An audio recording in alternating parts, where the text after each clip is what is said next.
Pertanyaannya, kenapa Ustadz saya selalu berdoa tapi rasa-rasanya nggak terkabul? Kenapa saya selalu meminta tapi kok ditundanya begitu lama?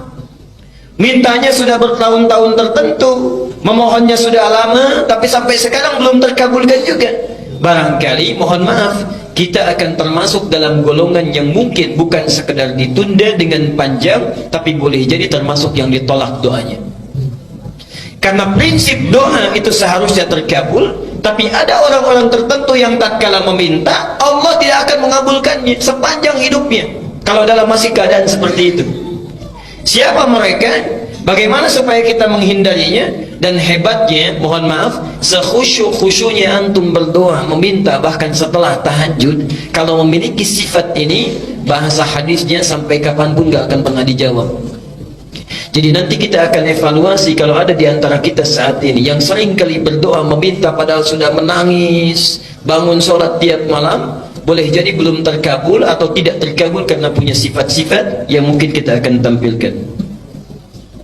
Baik, ini bagian yang pertama. Sudah? Catat dulu dalilnya karena saya tidak cantumkan di sini.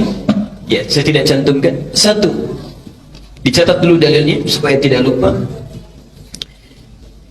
Mau yang panjang yang pendek? Yang pendek, yang ada terjemahan yang Arabnya aja. Terjemahan, baik. Al-Arba'in An-Nawawiyah. Al-Arba'in ya, cuma 42 hadis dan pendek, banyak terjemahannya.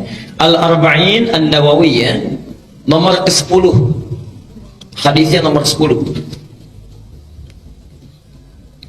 Itu diambil dari hadis Muslim nomor hadis 1051.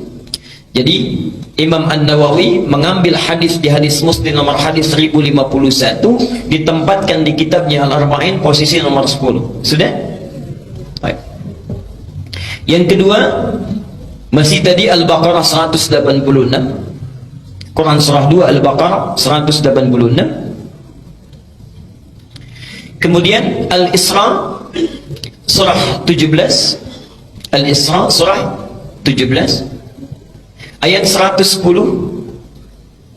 ayat 110. Kemudian Adz-Dzariyat, Adz-Dzariyat ini contohnya surah 51 ayat 55 sampai dengan 60 terakhirnya, 55 sampai dengan 60. Sudah? Baik. Nah, sekarang mari kita lihat dan kita evaluasi dan kemudian kita berhenti di titik ini. Bapak dan Ibu sekalian, di antara sunnah Nabi setelah kita tahajud, kemudian kita duduk khusyuk beristighfar, lalu memohonkan hajat kita kepada Allah Subhanahu wa taala yang ingin kita mohonkan. Nah, penting diketahui, sebelum kita memohon kepada Allah, ada sunnah Nabi yang lain terkait dengan adab-adab berdoa.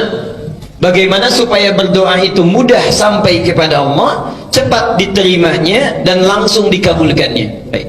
Bagian yang pertama, ini sunnah Nabi-nya. Hendaklah setiap orang yang berdoa mempersiapkan perangkat dirinya dengan halal dan baik. Saya ulang. Hendaknya setiap orang yang akan berdoa mempersiapkan perangkat dirinya. Perangkat diri itu berarti pakaiannya,